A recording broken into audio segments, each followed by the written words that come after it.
Aïe, c'est fatigant, nom de Dieu. Jo dans son moment de repos là. Ouais. Pourquoi t'es fatigué, Jo? Qu'est-ce que t'as? Pourtant aujourd'hui on n'a rien fait. Ah si, t'as été au consulat de Turquie. Et pourquoi t'étais au consulat de Turquie? Et salaud. Qu'est-ce qui s'est passé, Jo? Rien, je veux pas parler de ça parce que ça sera publié dans un livre. Donc je garde l'effet de surprise. Ça a été un grand combat, ça. Non, ça. C'était le combat du mouche qui est tombé dans une soupe bouillante, qui a fait les derniers mouvements pour dégoûter le buveur de soupe. Comme on dit, la mouche elle est petite, mais ça donne quand même des nausées. Quand elle tombe dans la soupe. Oh.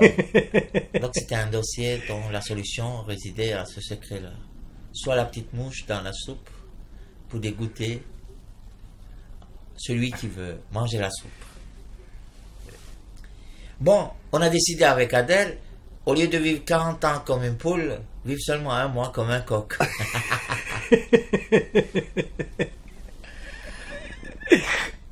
Sacré jeu. Qu'est-ce qu'on disait? Tu te rappelles ce qu'on disait là? J'ai oublié un autre chose. Chaque mouton doit être pendu par ses pieds. Se fait pendre par ses propres pieds. Voilà, c'est ça. C'est-à-dire que chacun est responsable de... Alors, c'est l'anecdote de hier. Hier, donc quand on a fait cette visa express, j'ai dit à Jo, j'ai dit à Jo, écoute, ça me fait de la peine de voir des gens qui attendent aussi longtemps pour avoir leur visa. Une queue interminable, parce que nous on avait attendu le matin pratiquement 3 heures. Ouais, c'est ça, 3 heures quand même, on a fait la queue. Et j'ai dit à Jo, écoute, puisque ça a été aussi rapide pour nous, autant qu'on en fasse profiter quelques-uns. Oui, donc...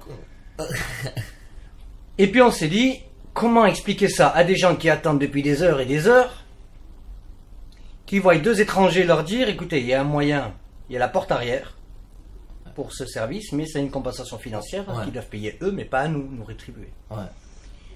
Et donc on a rencontré un jeune Australien, très beau gosse, et j'ai dit à Jo, j'ai dit, écoute, on va lui dire à ce jeune, ne te fais pas souffrir ici. Ne te fais pas souffrir ici, puisqu'il y a une alternative, voilà, il y a la porte arrière. Quoi.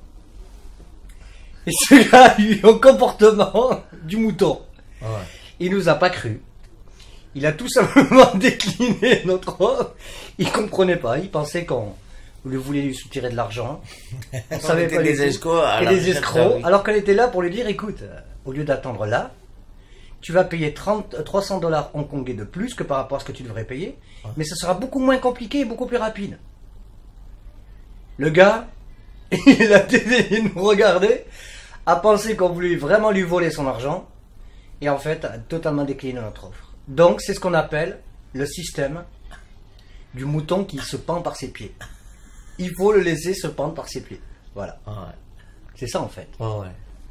Et chacun est responsable de ses actes. Voilà.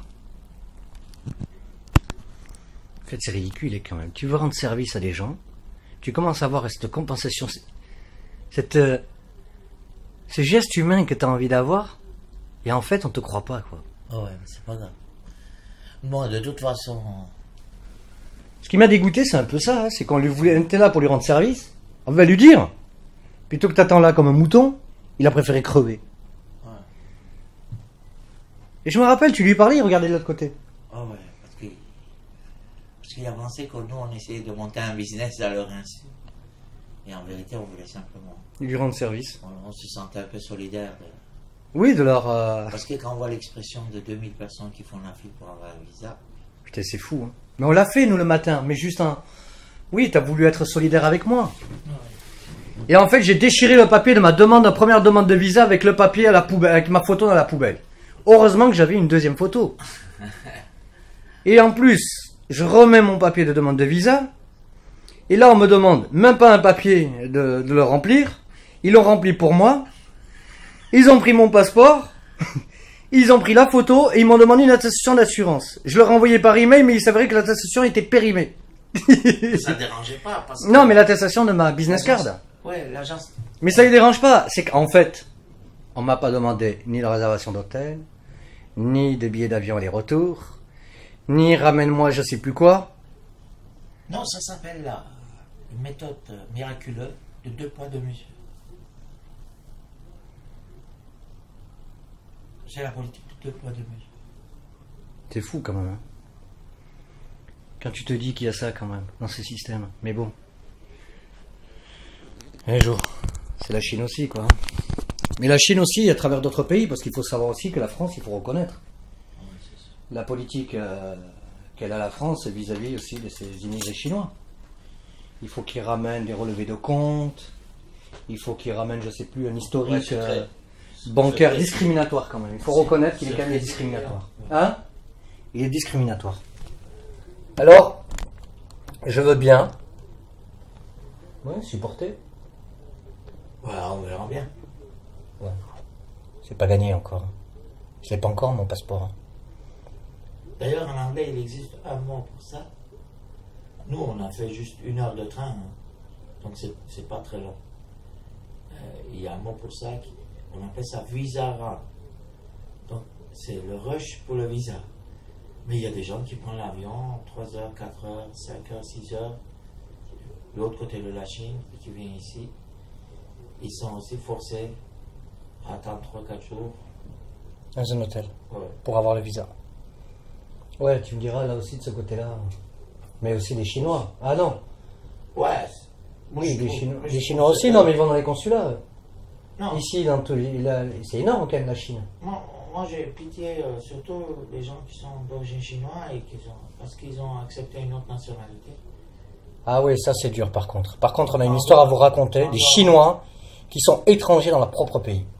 C'est terrible. Quand on voit que des Chinois, d'autres ont eu le visa refusé pour venir dans leur propre pays. Tout ça parce qu'ils ont la double nationalité. C'est ça en fait, Jo. Non, je suis pas sûr de ça, mais je pense que le pire c'est... Imaginons, j'ai mon fils qui épouse une autre femme, il veut venir manger chez moi le dimanche, je lui dis, ah non, maintenant tu as épousé une autre femme là, donc tu vas aller chez le voisin en face, attends 4 jours, après j'ouvrirai la porte, quoi. C'est un peu inhumain. C'est dégueulasse. Ça par contre c'est difficile.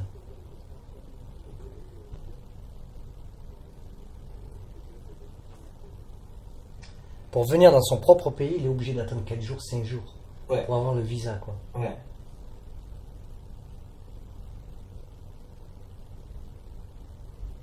C'est comme si je disais à mon fils, tu n'es plus mon fils. Et donc je le traite comme s'il était un étranger. Tu seras mon fils que dans 4 jours. Mais il sera toujours mon fils, même si je le rejette, même si je lui dis je voudrais plus te voir. Le lien qui est entre moi et lui, il est d'industrie. Donc c'est la même chose, un citoyen qui a perdu sa citoyenneté de son pays d'origine, juste parce qu'il a eu une autre nationalité, est considéré comme un étranger totalement. Donc, comment un peuple qui a une sagesse si ancienne perd sa sagesse complètement.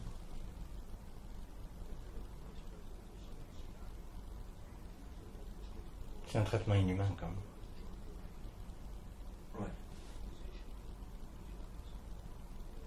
Plus on pense, plus on réfléchit, plus on voudrait comprendre, moins on arrive à faire un sens. C'est insensé.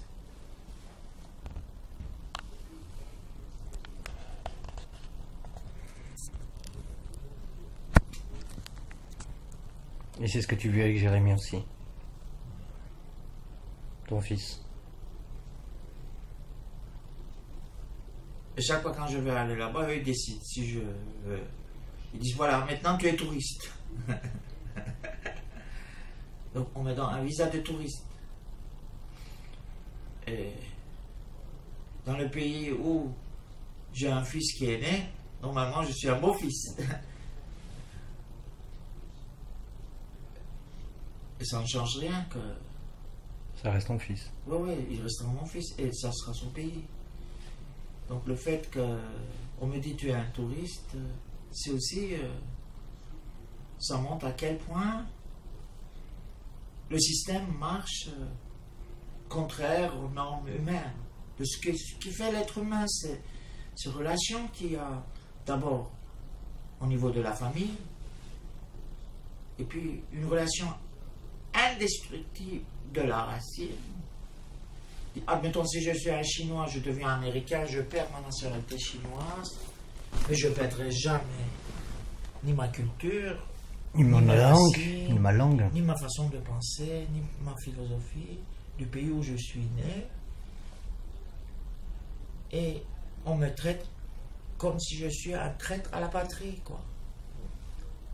Et ça, c'est pas un pays qui prétend veut dévancer les autres, maîtriser les nouvelles technologies, et créer une nouvelle société, mais sans avoir une base qui a un sens. Enfin, ce qui fait l'être humain un être humain, quelle que soit sa nationalité, c'est le bon cœur qu'il a pour sa famille, ses proches, ces gens qui font partie de son environnement naturel. Et surtout, c'est un pays qui a une philosophie qui prêche la tolérance, la patience, qui puisse agir d'une manière intolérante, une tolérance qui ne va pas de pair avec comment le monde évolue. Et je dirais à la limite, c'est la marche arrière d'un pays qui a été un exemple pour les autres pays, question de philosophie, question de la sagesse, question de tout ce qui fait l'être humain, être un être humain qui vivra en harmonie avec les autres. Et c'est quelque chose, je suis sûr que dans le cœur même des gens qui sont obligés d'appliquer ces règles, c'est quelque chose qui leur fait énormément de peine, parce qu'on ne peut pas dire que dans le système, les gens qui vivent sont très très fiers, ou très contents, ou très d'accord avec cette attitude, cette façon de penser, mais à la limite, personne ne fait rien pour le changer. Sans faire de ça un grand drame, à mon avis... c'est injuste. Non, à mon avis, la chute, elle est programmée dans ce genre de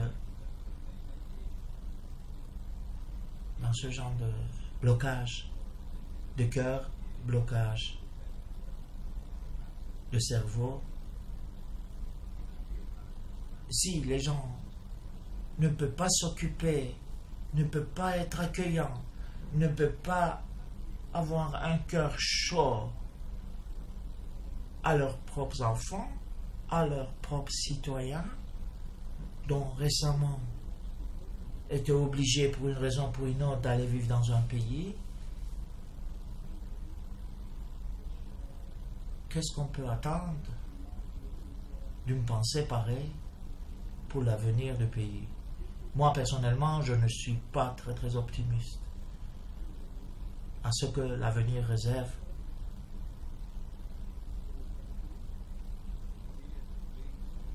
à un système dont le cœur est congelé vis-à-vis de ses propres enfants, vis-à-vis de ses propres citoyens.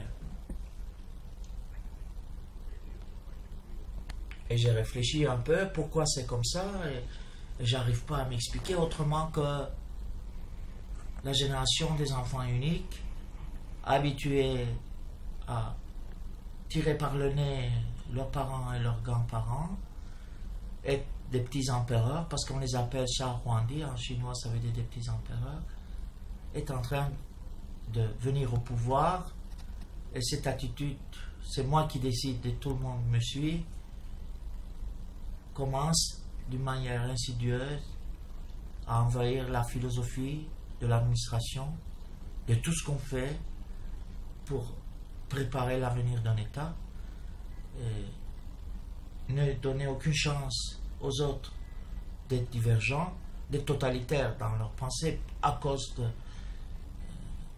la solitude, de grandir comme un enfant unique, qui fait que c'est un pays qui a eu jadis un empereur, et ils ont fait leur révolution, ils ont emprisonné le dernier empereur, tout le monde a vu, je pense, le film là-dessus, et par une blague de destin, se trouve devant des millions des empereurs. Et là-dessus, j'ai déjà écrit et parlé dans divers sites de l'internet en anglais, et je répète ça, la même chose en français. Et je pense que plus je pense que on peut expliquer, parce que la nouvelle génération, elle est démunie de la sagesse traditionnelle de la culture chinoise. C'est comme un enfant gâté qui se trouve tout d'un coup avec des jouets de la haute technologie. Et ces générations-là, un jour, il doit décider s'il faut faire la guerre ou la paix, s'il faut arrêter ou continuer le développement, s'il faut continuer à ouvrir le pays ou fermer le pays. Moi, personnellement, malgré l'optimisme que beaucoup ont, moi, personnellement, je ne vois pas l'avenir très rose en Chine. Et ça n'a pas un rapport seulement avec mon expérience personnelle que j'ai vécue. Ce n'est pas une rage personnelle, une vengeance personnelle, loin de là. Parce que moi-même, je considère que je suis aussi, par alliance, je suis aussi chinois, parce que mon fils, il a une mère chinoise. Et comme je regarde un peu de deux côtés de mur invisible de la barrière culturelle, barrière linguistique, et d'ailleurs là-dessus, ça fait depuis 2 ans que je parle. Moi, je pense, avec l'évolution, les choses commencent à aller plus en plus mal. Donc, là, pour acheter même un billet dans le train, on a besoin de plus en plus de temps dans un voyage intérieur. Oui, c'est ce qu'on a vécu. Hein. Donc, au lieu que les choses aillent mieux, ils vont de plus en plus mal. Il faut présenter son passeport pour aller... Pourtant, ils ont des lecteurs optiques, tout ce que tu veux, les ordinateurs. Mais avec les règlements qui s'inventent pour une raison ou pour une autre, certains peut-être aussi tout à fait légitimes, là je ne discute pas. Mais je me rends compte que la vie, d'une manière insidieuse, devient tout ce qui est pour les citoyens chinois, aussi pour les étrangers qui ont affaire avec la Chine. On doit faire les mêmes choses d'une manière de plus en plus difficile, où il faut dépenser beaucoup plus de temps, il faut se sentir humilié, retardé. En fait, le sentiment que les choses, même question de décoration extérieure, tout ça, ça a l'air plus joli, mais avec on change le décor plus en plus scintillant, mais en vérité, dans le cœur de la situation, il y a une situation qui... Du sang du gaz, quoi. Oui, je pense que c'est inacceptable. Et les gens n'accepteront pas. Et comme dans toute révolution, la révolution arrive tout d'un coup, quand personne ne l'entend. Et je pense que la Chine aussi, ça sera un pays où il y aura un jour, tout d'un coup, parce que les gens, que ce soit ceux qui font partie du système, commencent à perdre le cœur. On a un cycle, excuse-moi Joël de t'interrompre, mais il y a un cyclone qui se prépare sur nous là, et qui est en train de se glisser du sud. Mais l'Arabie Saoudite, 43 degrés. Il y a la pluie aussi là-bas, non? Ouais. Tu vois, c'est les nuages qui passent. Et pourtant, c'est 43 degrés. Ou c'est le vent. C'est là. Non, c'est le vent, c'est le vent. Mais ça remonte sur le... Voilà, tu vois. On est quel jour aujourd'hui? On est mardi le 28 juin 2011. Et il est 21h, ouais, 20h58. Voilà le petit sujet de mon ami Jo.